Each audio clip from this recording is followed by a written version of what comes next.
Hello friends, I am Mr. Ravindra Bhalerao and I welcome you to my channel, that is English for Learners. Dear students, today we shall discuss one more bridge course activity of Standard 10 subject English lower level. Students, in this activity we shall discuss about formal letter, how to write an application.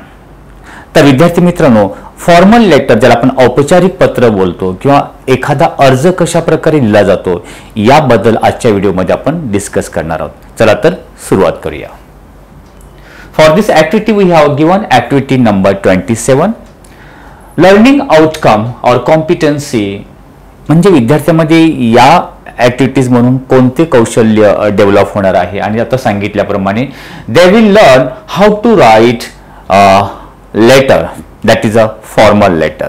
Okay, आता हेच इथे दिलेलं आहे. But before going to start this video, as usual I request you don't forget to subscribe my channel. All right, let's go. चला तर आपण आता actual पत्राला सुरुवात करूया. Here some instructions are given for teachers or parents and facilitators. Number 1, give students format of letter. Teacher विद्यार्थ्यांना पत्राचा format म्हणजे आराखडा देतील. प्रोव्हाइडिंग टेम्पलेट्स किंवा त्यांना जो टेम्पलेट्स किंवा त्याचा जो साचा आहे पत्राचा तो प्रोव्हाइड करतील म्हणजे फॉर्मॅट देतील. Guide students to write formal English language. Teacher विद्यार्थ्यांना गाईड करतील, मार्गदर्शन करतील कशासाठी, how to write formal English language. हे फॉर्मल लेटर लिहिताना ऑफिशियल लँग्वेज कशा प्रकारे यूज करायचे ते सांगतील. Then discuss the stages and steps. म्हणजे त्याच्या काय काय स्टेप्स आहे, सुरुवातीला काय लिहायचं आहे, त्याच्या नंतर काय लिहायचं आहे हे त्याच्याबद्दल चर्चा करायची आहे विद्यार्थ्यांबरोबर. देन बिगिनिंग पत्राची सुरुवात, body of the letter, conclusion म्हणजे शेवट, and how to write letter in a block format. आता ब्लॉक फॉर्मॅट म्हणजे काय ते देखील मी तुम्हाला सांगणार आहे. Here are some instructions for students. Understand the format templates of formal letter. विद्यार्थ्याने अंडरस्टँड करून घ्यायचं आहे, समजावून घ्यायचं आहे की फॉर्मल लेटरचा फॉर्मॅट कशा पद्धतीचा असतो. Then use formal language. याच्यामध्ये जे आपण भाषेचा यूज करतो, इंग्लिश वाक्यांचा यूज करतो ते फॉर्मल असते, ऑफिशियल लँग्वेज असते. Next opening sentences should explain the purpose of letter. त्याच्यामध्ये जेव्हा सुरुवात करतो त्याच्यामध्ये पत्र लिहिताना की कोणत्या कारणासाठी, पर्पज, सब्जेक्ट त्याच्यामध्ये आपण लिहायचं असतो हे पण समजून घ्या. आता आपण डायरेक्टली ऍक्टिव्हिटीला सुरुवात करूया. Learning activity. इथे एक फॉर्मल लेटरचा फॉर्मॅट दिलेला आहे, एक आराखडा दिलेला आहे. आता ब्लॉक फॉर्मॅट म्हणजे काय, जे काही लिहितो ना, म्हणजे तुमचा ऍड्रेस असेल, सुरुवात असेल, पॅरेग्राफ पडायचा नाहीये, तो सर्व लेफ्ट साइडलाच असेल. That is a format, block format. First काय आहे, सेंडर्स ऍड्रेस. मग सेंडरचं नेम, जो पत्र पाठवणार आहे त्याचं नाव येईल, देन त्याचा ऍड्रेस, त्यानंतर डेट. हा झाला 1. त्याच्या खाली टू लिहून रिसिव्हर्स ऍड्रेस, ज्याला हे पत्र पोहोचणार आहे त्याचं नाव, त्याचा ऍड्रेस, डेजिग्नेशन म्हणजे त्याचं काय पद आहे, कंपनी नेम, ओके, आणि त्याचा ऍड्रेस हे याच्यामध्ये येईल. देन नेक्स्ट स्टेप काय, सब्जेक्ट. कोणत्या कारणासाठी तुम्ही हे अर्ज लिहिताय किंवा लेटर लिहिताय तेच तो सब्जेक्ट लिहायचा असतो. देन सॅल्युटेशन म्हणजे पत्राची बिगिनिंग, सुरुवात कशी करताय, जसं की ते तुम्ही डिअर सरने करू शकता, respected sir or dear sir or madam, like this. Then body of letter. त्या पत्राचा मेन बॉडी, याच्यामध्ये काय लिहायचं असतं, right, you have to write 2 to 3 paragraphs including the reason behind the letter to keep the letter concise without dragging too much. म्हणजे इथे 2-3 पॅरेग्राफमध्ये तो body, पत्राचा मेन ढाचा तुम्ही डिवाइड करू शकता आणि याच्यामध्ये पत्र लिहिण्याचं कारण, त्याचं एक्सप्लेनेशन करायचं. जास्त फफाट पसरायचं लिहिण्याची गरज नाही. Okay, and ending conclusion thanking म्हणून युअर सेन्सिअरली आणि नेम किंवा सिग्नेचर इथे करू शकतो. So this is a format of the letter. आता त्याला बघितलं ना, 5 मार्क्ससाठी हा क्वेश्चन विचारला जातो आणि त्या 5 मार्क्सचं डिवायडेशन केलेलं जातं. हा सेंडर्स ऍड्रेस हाफ मार्क्ससाठी आहे, हा हाफ मार्क्स. देन सब्जेक्ट जो आहे तो पण हाफ मार्क्स. देन सॅल्युटेशन, सॅल्युटेशन आणि बॉडी ऑफ लेटर इथे किती आहे, 2 मार्क्स आहेत आणि जे कन्क्लुजन आहे शेवट हा हाफ मार्क्स. म्हणजे किती झाले एकूण? इथे 4 मार्क्स झाले. मग 1 मार्क कुठे गेला? या पूर्ण लेटर रायटिंग मध्ये, फॉर्मल लेटर मध्ये तुम्ही ग्रॅमॅटिकल वाक्यरचना कशी करता, काही चुका करता, त्याच्यासाठी ग्रामरसाठी 1 मार्क्स असो. असं टोटल 5 मार्क्ससाठी हे फॉर्मल लेटर किंवा इनफॉर्मल लेटर असतं. आता आपण डायरेक्टली एखादा विषय घेऊया. Write and application to the headmaster of your institution. तुमच्या संस्थेच्या किंवा स्कूलच्या हेडमास्टरना पत्र लिहा. To grant concession in fees. Fee मध्ये कन्सेशन, सूट मिळावी म्हणून त्यांना विनंती करण्याचा अर्ज लिहायचा आहे. आता आपण डायरेक्ट पत्राला सुरुवात करतोय. सुरुवात सेंडरचा ॲड्रेस म्हटलेला आहे, आपण नेम लिहिलेला आहे रवी जाधव.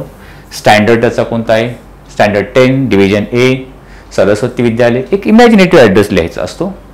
जिथे ॲड्रेस पूर्ण तिथे फुल स्टॉप, देन डेट आपण टाकलेली आहे. देन कोणाला पत्र लिहितोय त्याचं रिसिव्हरचा ॲड्रेस दिला. To the headmaster Saraswati Vidyalaya Paranda district Osmanabad. Like this address complete झाला. देन सब्जेक्ट कोणत्या कारणासाठी लिहितो? To grant concession in fees. Grant म्हणजे एक मान्य करा, परवानगी द्या या अर्थाने की फी मध्ये कन्सेशन सूट मिळावी म्हणून. सुरुवात respected sir, with all due to respect and honor, I beg to state that I belong to a lower middle class family. तो विद्यार्थी म्हणून तुम्ही लिहित आहे की मी मिडल क्लास फॅमिलीतून आलेलो आहे. My father the only bread earner in my family. आमच्या कुटुंबामध्ये तेच कमवते आहे. Lost his job. त्यांनी त्यांचा जॉब, नोकरी गेलेली आहे. ॲज ए कॉन्सिक्वेन्स ऑफ कोविड-19च्या पेंडेमिक सिच्युएशन मध्ये I am unable to pay my school fees any longer. यापूर्वी माझी स्कूल फी भरू शकत नाहीये.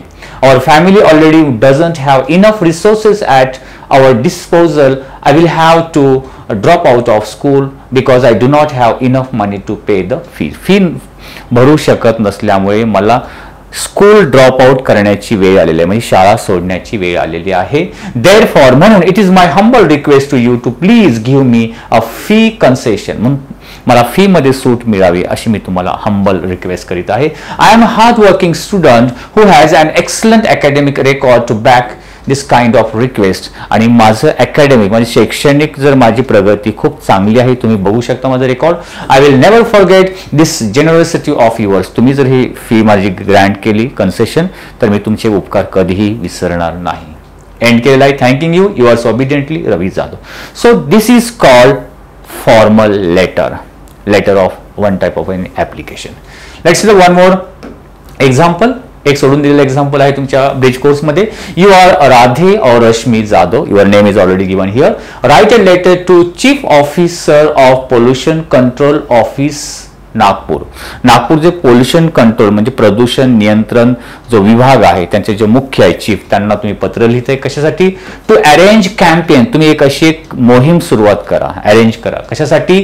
For celebrating Diwali without crackers. म्हणजे दिवाळीचा सण साजरा करण्यासाठी विदाउट क्रॅकर्स म्हणजे फटाके न उडवता तो कसा साजरा केला जाऊ शकतो यासाठी या तुमचे जे पोल्युशन कंट्रोल जे डिपार्टमेंट आहे यांनी काहीतरी मोहीम राबवायला पाहिजे, जनजागृती करायला पाहिजे यासाठी पत्र. आता बघूया याचं आन्सर कसं लिहिलेलं आहे. First of all sender's address दिलेला आहे, नाव दिलेलं आहे राधे जाधव. तिचा ॲड्रेस दिलेला आहे B651 Ram apartment CA road Nagpur. जर तुम्हाला फक्त नेम दिला असेल पण तुम्ही इमॅजिनेटिव्ह ॲड्रेस तयार करू शकता. डेट लिहिलेली आहे ओके, कारण इथे हाफ मार्क्स असतो. देन चीफ ऑफिसर टू लिहून तुम्ही आपण लिहू शकता. Chief officer pollution control officer Nagpur जरा रिसिव्हरचा ॲड्रेस. देन सब्जेक्ट काय?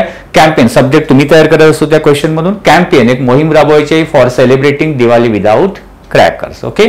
डिअर सर, बिगिनिंग कशी केलेली आहे? Dear sir, this letter is with a humble request to organise an awareness campaign among the general public for celebrating Diwali without festival without crackers in order to stop air pollution. की लोकांमध्ये जनजागृती करायची आहे की दिवाळीचा सण फटाके न वाजवता ज्याच्यामुळे पोल्युशन होतो यासाठी तुम्ही एक मोहीम राबवावी, एक कॅम्पेन चालू करावं अशी मी तुम्हाला विनंती करीत आहे. वय आता एक 1 2 3 पॅरेग्राफ्स मध्ये आपण हा बॉडी ऑफ लेटर लिहू शकतो. सेकंड पॅरेग्राफ आपण बनलेला आहे.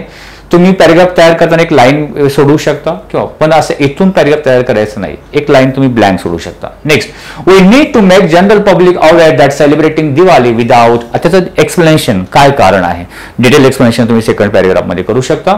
We need to make general public aware that celebrating Diwali without crackers does not ruin the festival of lights. It will actually spare citizens from lethal doses of toxic substances that are not measured in routine pollution checks such as mercury, then lead and aluminum. म्हणजे तुम्ही जे पोल्युशनचं measurement करता आणि त्या measurement मध्ये हे check होत नाहीये कोणते घटक जे की अतिशय लिथल आहेत. लिथल म्हणजे एक प्रकारचे धोकादायक आहेत, डेंजरस टॉक्सिक घटक आहेत, mercury, lead and aluminium.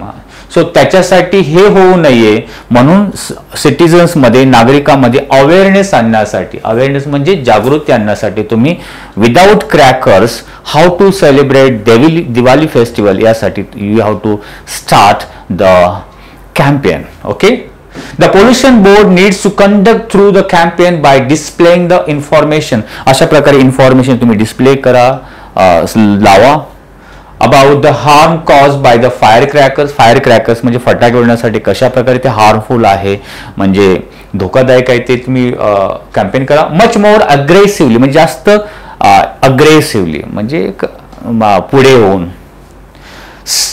Stringent measures are required to be taken by the board for controlling the burning due to crackers, which can not only be done by putting ban on bursting crackers and caution people against burning crackers.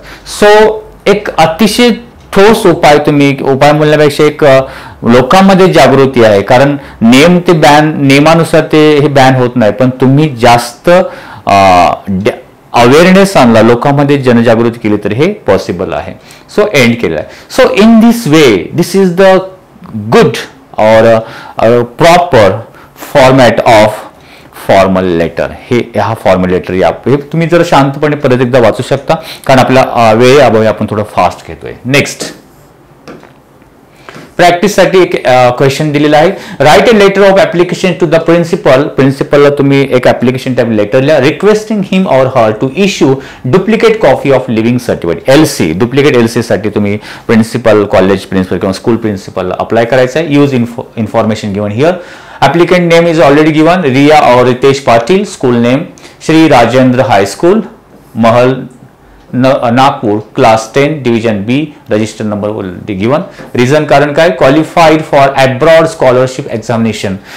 Abroad ला म्हणजे विदेशामध्ये scholarship साठी, examination साठी तुम्ही qualified झालेले आहात. Have to submit the document. तुम्हाला ते document submit करायचे, त्यासाठी तुम्हाला एलसी हवा आहे, तुमचा ओरिजिनल एलसी हरवलेला आहे म्हणून डुप्लिकेट हवा आहे. Okay, now let's see the answer. First, sender's address Riya Patil, 10th standard division B जे दिलेला आहे क्वेश्चन मध्ये तो लिहायचा आहे. Shri Rajendra high school, Mahal, Nagpur and 26 July. Address is complete. ज्या ठिकाणी ॲड्रेस कम्प्लीट होतो ते आपल्याला फुल स्टॉप द्यायचा असतो, नावाच्या पुढे फुल स्टॉप, बाकी इतर ठिकाणी कॉमा देणार आहात. Then to the headmaster, Shri Rajendra High School, Nagpur. Subject कारण काय, to issue a duplicate copy of my living certificate. अशा प्रकारचा सब्जेक्ट लिहू शकता. Beginning, respected sir, I am Riya Patil, studying in Shri Rajendra High School, Mahal, Nagpur, class 10, division B. Register number वरती दिलेला आहे.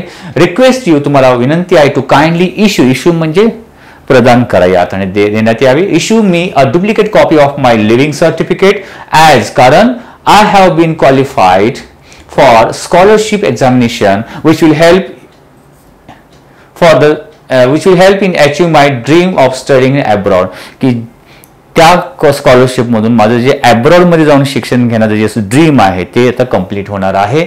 Okay, I have been asked to submit आणि मला सांगण्यात आलेलं आहे to submit my documents for the same. माझे documents मला सबमिट करायला सांगितले. Please consider my request. माझ्या रिक्वेस्टचा विचार करून as soon as possible and grant me the TC और LC मला देण्यात यावा. Thanking you, yours obediently Riya Patil. Okay, do you understand how the letter has been written here? Now let's the next complaint letter. One more question is there. Write a complaint letter to regarding irregular electricity supply in your locality. तुमच्या लोकॅलिटीमध्ये, तुमच्या परिसरामध्ये electricity supply म्हणजे वीज पुरवठा irregular आहे, नियमित नाही, त्यासाठी तक्रारीचा अर्ज लिहायचा आहे. ओके.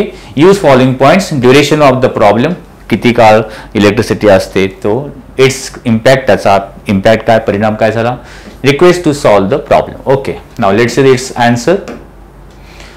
सेंडर्स ॲड्रेस एक आपण इमॅजिनेटिव्ह लिहिला, श्याम जोशी, पिंपलगाव, बसवंत, 26 जुलै ॲड्रेस. आणखी तुम्ही ॲड्रेस वाढवू शकता. To the electric department officer, municipal corporation of Nashik, electricity department Nashik. Okay. Then subject, complaint letter regarding irregular electricity supply. पण एवढं जर लिहिलं तर चालेल.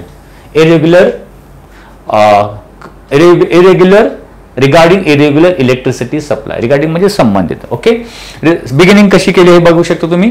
Respected sir, I would like to draw your attention to the irregular supply of electricity in your area for many days. बऱ्याच दिवसापासून आमच्या एरियामध्ये विजेचा पुरवठा रेग्युलर नाहीये, अनियमितपणे आहे, याकडे तुमचं लक्ष मी वेधून घेऊ इच्छितो. Draw your attention. Okay.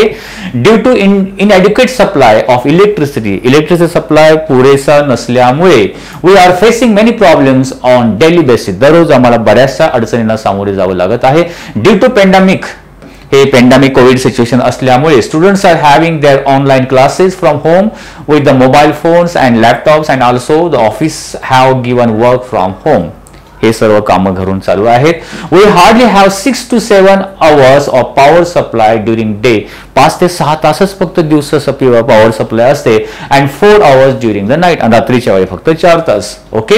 Which is not all sufficient, जे की पुरेसे नाही. मोरओव्हर, त्याच्याही पुढे the prevailing darkness is paving way for a wrong doors. आणि ह्या अंधार रात्रीच्या वेळी पडण्यामुळे काही चुकीच्या घटना, अघटित घटना रात्रीच्या वेळी घडत आहेत. आणि त्या म्हणजे incidents of theft and robbery, म्हणजे चोरीच्या घटना, अशा प्रकारच्या रॉबरीच्या घटना घडत आहेत, आर ऑल्सो इन्क्रीजिंग, त्या वाढ झालेल्या आहेत. So I request you to personally look into the matter and resolve the issue as soon as possible. Okay. And early action in this regard shall be highly needed. तुम्ही चांगल्या लवकरच action घ्यावी, म्हणजे हा problem solve करावा. If you do the needful then I shall be very much thankful to you. तुम्ही असं केलं मी तुमचा खूप आभारी असेल. Thanking you. You was faithfully Soham Joshi. कळलं. सो हे 2-3 लेटर जरी प्रॅक्टिस केलात, हे 9th स्टँडर्डची जरी आपण रिव्हिजन असली, पण 10th मध्ये त्याचा तुम्हाला खूप यूज आहे. आणि इव्हन पुढे 11th 12th मध्ये सुद्धा एक फॉर्मल किंवा ऍप्लिकेशन टाईप लेटर लिहिण्यासाठी. ऑलराईट. सो फ्रेंड्स, आणखीन तुम्हाला प्रॅक्टिससाठी ते एक क्वेश्चन दिलेलं आहे. Complaint letter. Write a letter to chief executive office municipal corporation Aurangabad to complaint. Complaint कशाबद्दल? इनकन्व्हिनियन्स, म्हणजे जसं तुम्हाला रेग्युलर नाही, caused by prolonged road repair working going on in your area. तुमच्या एरियामध्ये बऱ्याच दिवसापासून रोडचं काम चालू आहे, त्याच्यामुळे जे इनकन्व्हिनियन्स घटना घडत होत आहे, म्हणजे जे तुम्हाला त्रास सहन करावा लागतो, त्याच्याबद्दल तुम्ही म्हणजे लवकर रोड रिपेअर करण्यासाठी. ओके. सो फ्रेंड्स, आता सांगितल्याप्रमाणे ते काही इव्हॅल्युएशन म्हणजे 5 मार्क्सचं जे इव्हॅल्युएशन मी सुरुवातीलाच सांगितलेलं आहे. सेंडर्स ॲड्रेस कशामुळे हाफ मार्क्ससाठी, रिसिपियंट्स ॲड्रेस म्हणजे ज्याला पत्र भेटतो त्याला हाफ मार्क्स, सब्जेक्टसाठी half marks, main body 2 marks, हे ऑलरेडी मी तुम्हाला डिस्क्राईब केलेलं आहे. ओके.